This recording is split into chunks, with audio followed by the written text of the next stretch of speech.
Hi there, this is episode 98 of Prague Talk, a podcast from Radio Prague International. My name is Ian Willoughby. This time out, my guest is the historian Rosamund Johnston, known to us friends of hers as Rosie. Rosie has a fascinating new book out, Red Tape, Radio and Politics in Czechoslovakia, 1945 to 1969, which takes a fresh look at radio broadcasting in and to the country between the end of the war and the immediate aftermath of the Soviet-led invasion. I found it really interesting speaking to Rosie about how communist the staff at the radio were, and whether she felt somebody could work at the station in that period when censorship ran deep and still have journalistic integrity. And I discussed those questions and a lot more with Rosamund Rosie Johnston for this episode of Prague Talk.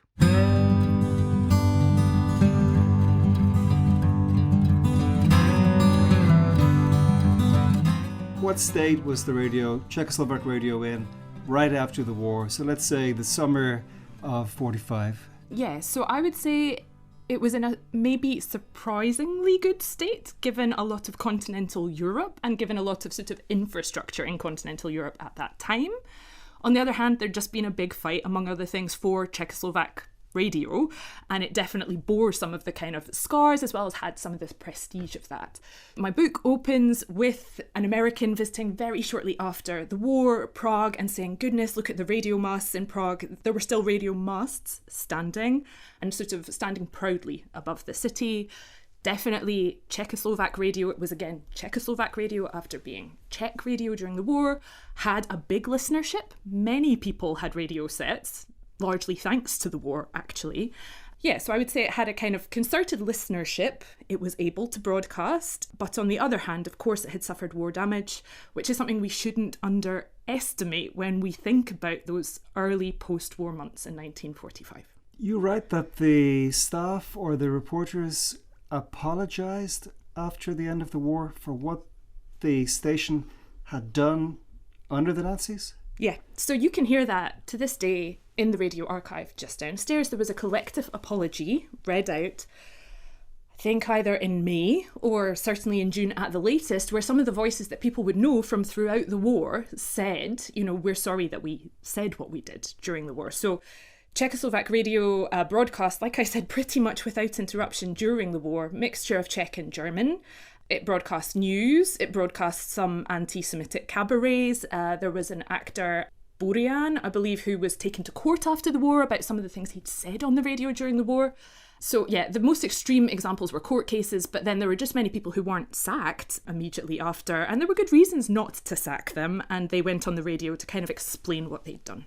In the 3 years between 1945 and 48, when the communists took over, a lot of people turned communist in this country or joined the Communist Party. Was something similar happening at Czechoslovak radio? For sure. I would say that Czechoslovak radio already came out of the war a fairly communist institution. It's hard to say because, of course, communists were persecuted under Nazism, and a lot of the individuals who'd be broadcasting here would therefore not be card-carrying members.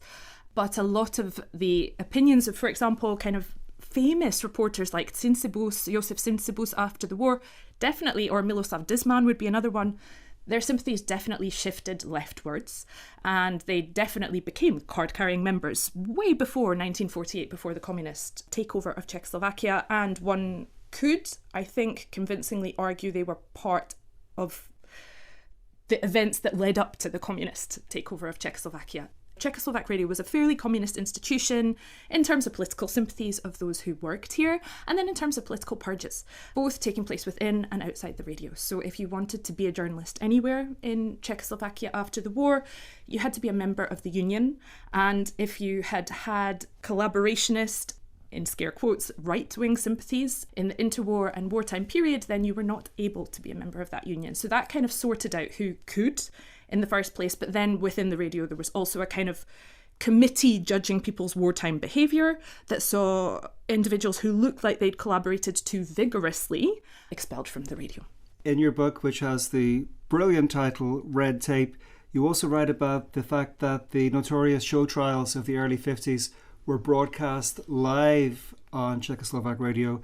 How much did those broadcasts set the tone for what followed on Czechoslovak Radio?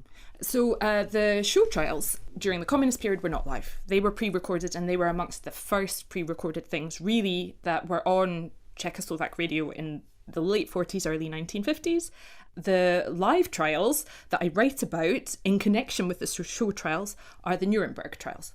So they were a very important sort of radio smash of the Third Republic, which is this 45 to 48 period that you were talking about.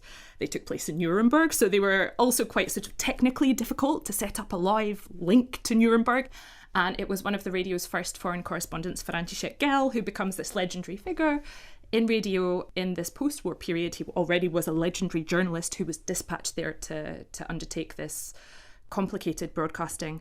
And then there was in Czechoslovakia after the war some trials of prominent Nazis such as Karl Hermann Frank. These kind of deliberately try and echo some of the sound of those Nuremberg trials. For example, František Gell is also the voice who's talking you through what's going on. They are live, and they're quite a feat of radio broadcasting. The show trials definitely, again, employ František Gell at the beginning and are definitely trying to link into an earlier sound of trials on the radio that listeners would know. And I would argue that it is deliberately by using some of the expertise the radio already has to broadcast trials and to talk about trials that politicians at that time want to achieve amongst listeners' acceptance of the content of those trials. If we jump ahead to the 60s, say the second half of the 60s, when Czechoslovak Radio had some very famous journalists who are still remembered today. If you go down to the cafe here, you'll see on the wall the kind of wall of fame with their photographs. I'm very curious what you think about this question. Given the political situation, was it possible, even in the second half of the 60s, to work at Czechoslovak Radio as a journalist and have integrity? Well, I think we have to not be ahistorical about how we pose this question. Like, what does integrity look like in the 60s? I don't think it looks the same as now. And that might sound like prevarication, but it's not. What I want to say is, yes, of course, if you were working in Czechoslovak Radio in the 60s, especially, for example, in a in front of the microphone job, especially in a job where you're traveling a lot, you're a member of the Communist Party. And these often were individuals who were very articulate about why they wanted to be members of the Communist Party and were able to make a very good argument for communism. I would not say that that is lacking integrity. Very often these were convinced communists, and often towards the end of the 60s, convinced reformists who wanted communism to change, but wanted communism to change in order to save it and have, years more of communism. Were they like a lot of people who were Stalinists in the 50s, a lot of intellectuals, and then became disappointed by the 60s and disillusioned? That's definitely an argument that I've heard. I don't know if it's necessarily always about disappointment. I really focused on foreign correspondence. It could often be that they would be travelling places and thinking, okay, this is an interesting idea from here, this is an interesting idea from there. It's not necessarily about disappointment. It's about, I suppose, thinking that there's room for improvement. Definitely by the late 60s, there's a really interesting, excellent journalist, I think Milan Weiner, who becomes head of the foreign section. And he is someone who was Jewish. He joined the Communist Party during the war in a concentration camp, and then had a really hard time during the show trials. I mean, he was not allowed to write or be a journalist, and certainly not be on the radio in the 50s. And he becomes the head of the foreign department in the 60s, and he starts to do a lot of radio commentaries where definitely he says, we mucked up, like this sort of political violence, the deaths, this was shocking. But I don't know that everyone has this kind of narrative of repentance or trying to kind of make up for a lot of people, like I'm definitely looking at one generation largely, who would often say we were very young at the beginning, we were not a part of the violence necessarily of the late 40s, early 50s. I guess maybe the most significant moment during the Prague Spring period was when censorship was ended. How did the radio journalists respond to that? You suggest that they were kind of cautious and they didn't act as if they had great freedom. Yeah, I really think that, again, like maybe from our current perspective, it might look like, oh, they were dying to write something that they just couldn't, and then freedom comes and they can. But I would say these are individuals who for the last 20 years have been honing how to kind of write what they want through censorship. So they already I don't think that they're necessarily feeling so curtailed all the time. I also think that when we talk about the Prague Spring now, we often talk about sort of the euphoria of it, but what we talk about less is that there was a cautiousness and a fear. I really tried to stress in this book, I don't think that neither reporters nor Czechoslovak citizens were sort of idiots in a way, right? Like, they were always kind of thinking about where they were internationally and what they could and couldn't do and what the limits of what they could do and say were. So yeah, I think people were certainly cautious, but I don't think they were cautious because, the Soviets might come. I think they also wanted to, what should I say? Again, they wanted to shore up socialism. They just wanted to do it a bit better and talk about things that had not been, again, Weiner says this, people had been talking about certain things, perhaps like show trials, but they hadn't been talking about them on the radio. So it was about kind of bringing that in a sensitive and thoughtful way, which still created, like I said, massive shock. And it's still, I personally think that the revocation of censorship and the way that Warsaw Pact countries reacted to that, it was one of the reasons for the invasion in August 68. What happened after August 68 when the Soviets rolled in to the staff at the radio?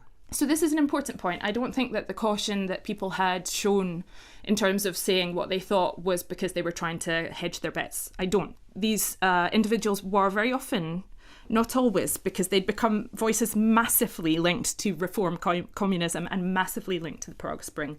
But people were offered the chance to kind of like recant for their actions, and none of these individuals did. They truly stood by what they had said in those months. And then they were kicked out. Exactly. But generally this happened in a kind of gradual way. I'm not an expert on the normalisation period, but my understanding is that also, in general, politicians kind of had to figure out what to do in the second half of 68 and 69. They didn't know quite yet. So a lot of these individuals were kept on. Jiří Dienstbier even becomes America correspondent, but he's not allowed to voice his own reports. His voice can't be on the radio because it's his voice that's dangerous, not actually something he might write. So a lot of these individuals are kind of kept on, but shunted to behind the scenes roles, which is something you saw in the 50s too. That often happened to people. And then ultimately, around about 1969, they were often kicked out. And then their situation gets progressively worse. Then they're not able to work in museums. Then they're not able to work in any sort of white-collar job. And in the case of the kind of heroine, I suppose, of this book, Věra Šťovíčková, she ends up getting a job through fellow distant Petr Pithart in the municipal warehouse, I suppose. Another aspect of your book is international broadcasting. International broadcasts entering Czechoslovakia from abroad, including the American stations Radio Free Europe and Voice of America, which the communists here regularly jammed. You seem to question whether listening to those American stations and their Czech language broadcasts is or was an act of resistance, as it's often portrayed as. Yeah. I think I want to say that this was not a criminal offence, which does not mean that it didn't have consequences. But I think that it is something that also people routinely undertook. It's something people did do, and it is nice now to think that that had tremendous political significance. I'm not sure it's always clear at the time that that is what people felt. And I would say that we've got good scholarship about World War II, where we find that people generally did listen to the BBC. And then at that time, that did have consequences, that people got killed for that in the Protectorate. But afterwards, that was, what should I say, trumpeted perhaps more than it was at the time, because that suited narratives that people were trying to make about themselves, always like being dissidents all along. Finally, Rosie, you've been around this place for decades. You used to work for Radio Prague International. That's how we know each other. I presume you spent a lot of time in the archives here in the basement. How was that experience? I have very fond memories of those months in the archive.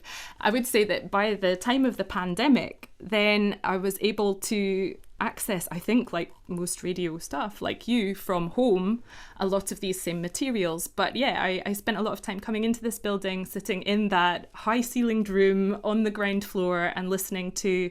I tried to do it so that I would front load the political speeches, which they were never my favourite sort of radio to listen to. And then I'd leave myself for like the afternoon or for Friday, something like Mikroforum or one of these shows that would be on like I said, during the same years as these long, boring political speeches, but that would have more music in, that would have celebrities in. So I have very fond memories of it, but yeah, I've waded through all sorts of stuff down there.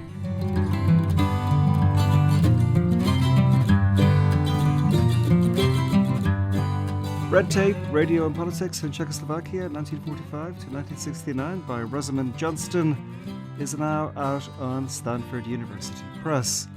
This has been episode 98 of Prague Talk, a podcast from Radio Prague International.